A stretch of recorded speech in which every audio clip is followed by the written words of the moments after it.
ప్రభునందు ప్రియమైన వారులారా, ప్రభు అయిన యేసుక్రీస్తు నామములో మీ అందరికీ శుభాభివందనములు. ఈ ఉదయకాలమున కలువరి కృపాసనం వద్దకు మిమ్మల్ని ఆహ్వానించుచున్నాను.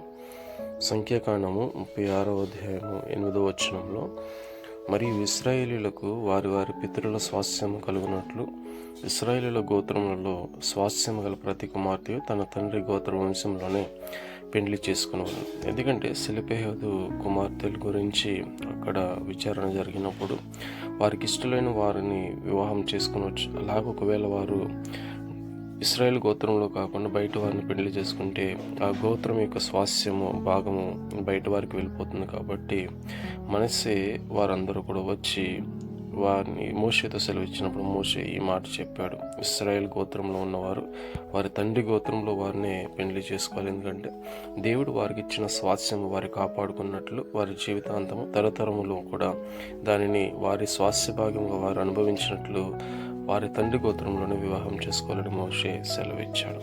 ఆమేన్.